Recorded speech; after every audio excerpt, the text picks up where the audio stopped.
that women have the power to control their own destiny. And it reinforced a fundamental right of privacy, the right of each of us to choose how to live our lives. Now, with Roe gone, let's be very clear. The health and life of women in this nation are now at risk.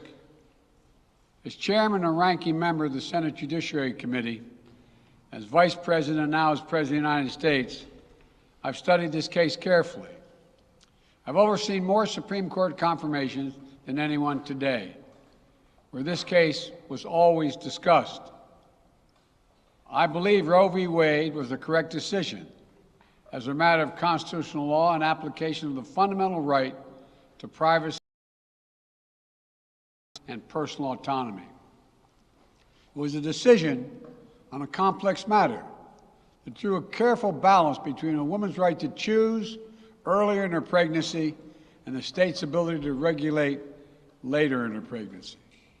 A decision with broad national consensus that most Americans of faith and backgrounds found acceptable, and that have been the law of the land for most of the lifetime of Americans today. And it was a constitutional principle upheld by justices appointed by Democrat and Republican presidents alike. Roe v. Wade was a 7-2 decision, written by a justice appointed by a Republican president, Richard Nixon. In the 5 decades that followed Roe v. Wade, justices appointed by Republican presidents from Eisenhower, Nixon, and Reagan, George W. Bush, were among the justices who voted to uphold the principles set forth in Roe v. Wade. It was 3 justices named by one president, Donald Trump, who were the core of today's decision to upend the scales of justice and eliminate a fundamental right for women in this country. Make no mistake, this decision is a culmination of a deliberate effort over decades to upset the balance of our law. It's a realization of an extreme ideology and a tragic error by the Supreme Court, in my view. The court has done what it has never done before, expressly take away a constitutional right that is so fundamental to so many Americans that had already been recognized. The court's decision to do so will have real and immediate consequences. State laws banning abortion are automatically taking effect today, jeopardizing the health of millions of women, some without exceptions. So extreme that women could be punished for protecting their health. So extreme that women and girls were forced to bear their rapist's child. With the child, a consequence. It just stuns me. So extreme that doctors will be criminalized for fulfilling their duty to care. Imagine having a young woman have to carry the child of incest as a consequence of incest. No option. Too often the case. The poor women are going to be hit the hardest. It's cruel. In fact, the court laid out state laws criminalizing abortion that go back to the 1800s as rationale. The court literally taking America back 150 years. This is a sad day for the country, in my view. But it doesn't mean the fight's over.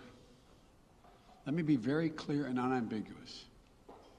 The only way we can secure a woman's right to choose, the balance that existed, is for Congress to restore the protections of Roe v. Wade as federal law.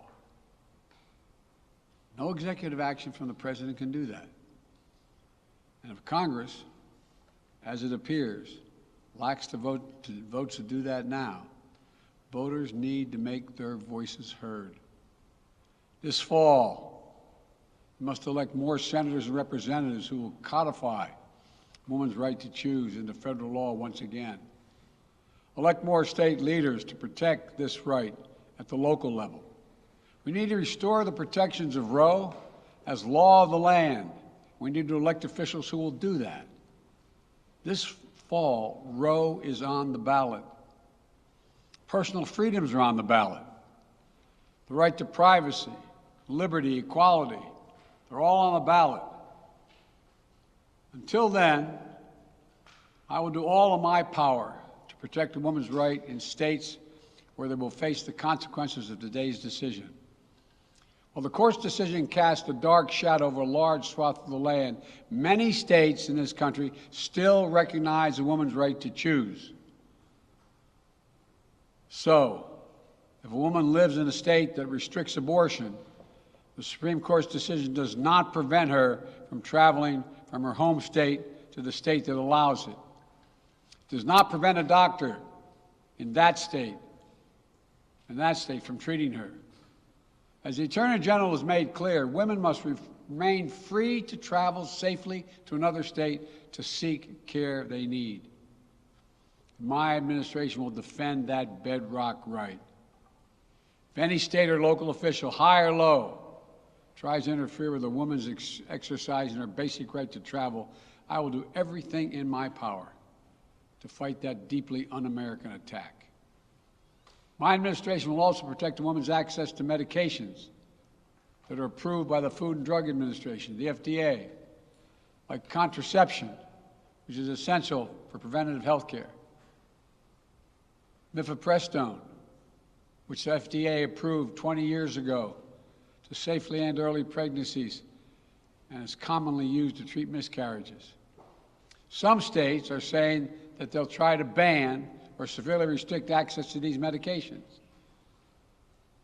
But extremist governors and state legislators are looking to block the mail or search a person's medicine cabinet or control a woman's actions by tracking data on her apps she uses are wrong and extreme and out of touch with the majority of Americans.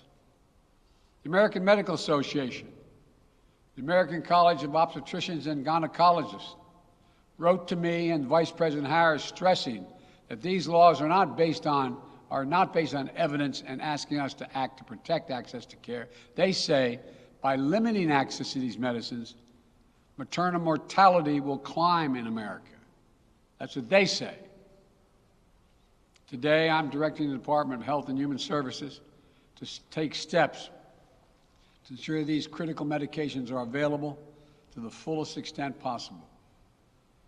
And the politicians cannot interfere in the decisions that should be made between a woman and her doctor. And my administration will remain vigilant as the implications of this decision play out. I've warned about how this decision risks the broader right to privacy for everyone.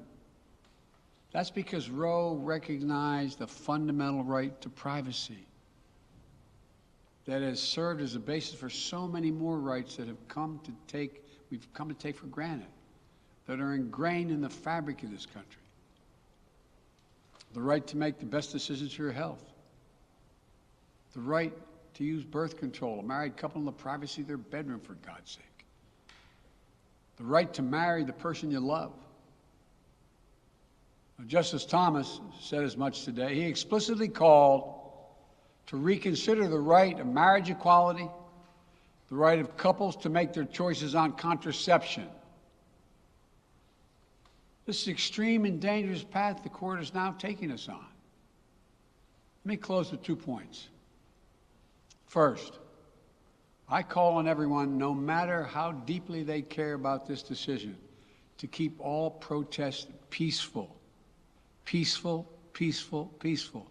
No intimidation. Violence is never acceptable. Threats and intimidation are not speech. We must stand against violence in any form, regardless of your rationale. Second, I know so many of us are frustrated and disillusioned that the court has taken something away that's so fundamental. I know so many women are now going to face incredibly difficult situations. I hear you. I support you. I stand with you. The consequences and the consensus of the American people, core principles of equality, liberty, dignity, and the stability of the rule of law demand that Roe should not have been overturned. With this decision, the conservative majority of the Supreme Court shows how extreme it is, how far removed they are from the majority of this country. They've made the United States an outlier among developed nations in the world. But this decision must not be the final word. My administration will use all of its appropriate lawful powers, but Congress must act. And with your vote, you can act. You can have the final word. This is not over. Thank you very much. I have more to say this in weeks to come. Thank you. Mr. President, do you still have confidence?